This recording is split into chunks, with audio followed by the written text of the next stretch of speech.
Hi, everyone, and welcome inside Pinnacle Bank Arena. I'm Allie Snow, and alongside me is HuskerOnline's Robin Washut.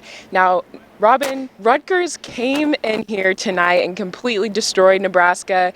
They grabbed a 79-62 win. Now, Nebraska was coming off a loss before Christmas break, and then after, where's the momentum at right now? Well, it's the same as it's been all year, where the EKG, as old Tim Miles used to say, is in full effect, where there are nights when they look really good and do all the things necessary to be a good, complete basketball team, and then there are nights like tonight where they don't do anything right. They didn't shoot the ball well, they didn't defend, they didn't rebound, they didn't even execute just the most fundamental aspects of the game, and they got dominated, like you said. Rutgers came in here and just beat Nebraska up, start to finish, and Fred Hoiberg knew this was going to be as physical of an opponent as they were going to see in Big Ten play. And keep in mind, this isn't your old Rutgers. I mean, Rutgers is a top 50 team right now. I think they came in ranked 52nd in the KenPom rankings. This is their fourth high major victory already. So they're an NCAA tournament team right now. So the fact that they lost the game isn't terrible. I mean, they were anywhere from 5 to 6 point underdogs coming in.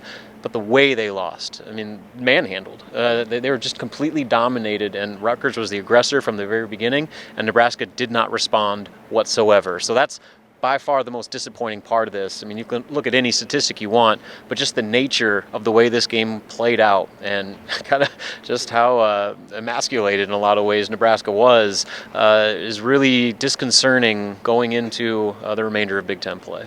And yeah, Rutgers is a good team. I could see them going as far as the Elite Eight. They're a very good team, but Nebraska, that's a bold prediction, but I could see it. But Nebraska, had a terrible showing on both offense and defense. What happened there?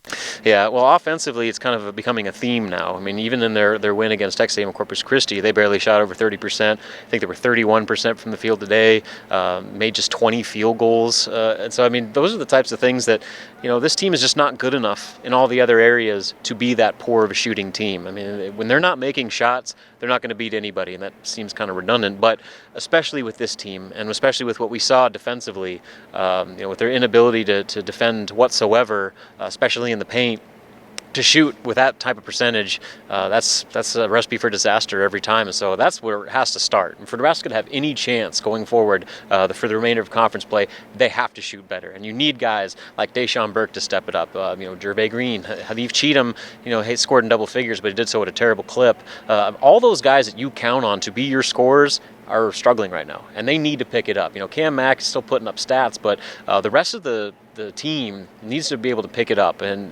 they're just not good enough right now to go through these types of stretches where they're going 5 minutes without a field goal, or having a 18-1 run in the first half where you're doing absolutely nothing offensively. So I don't know what the answer is on that outside of they just need to see some shots go in and get that confidence back up to where we've seen it where it can be, especially in those first two Big Ten games.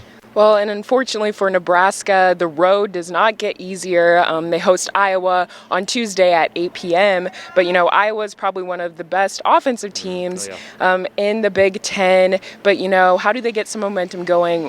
What's the rest of the schedule look like? I mean, you just gotta kind of erase this one. Flush it and move on. They have a couple days, like 3 days prep leading into Iowa, and even without Jordan Bohannon, the high-scoring guard for Iowa, who is going to medically redshirt the rest of the year. Iowa still is a team that can put it up, and they can put it up in bunches. They play with a great pace, and so this actually might play a little bit into Nebraska's favor just in terms of tempo, but they also have a guy by the name of Luka Garza, who's a potential All-American and as big and physical of a center as they're going to see maybe outside of Purdue in Big Ten play. So we saw what Rutgers did. Rutgers is a tough physical team, but they're not the biggest team out there. And who was the guy that dominated? Miles Johnson. Miles Johnson is he's a good center, but he had 16 and 14, 18 and 14, and he did what he wanted. He did whatever he wanted when he got the ball in the paint. What is Luka Garza going to do? So, I mean, first of all, your post defense, giving up 54 points in the paint to Rutgers, especially when your game plan defensively going in was to limit points in the paint, that's inexcusable. And to me, that's just a matter of effort, giving away blow-by layups where you're not even able to stay in front of your man on the ball.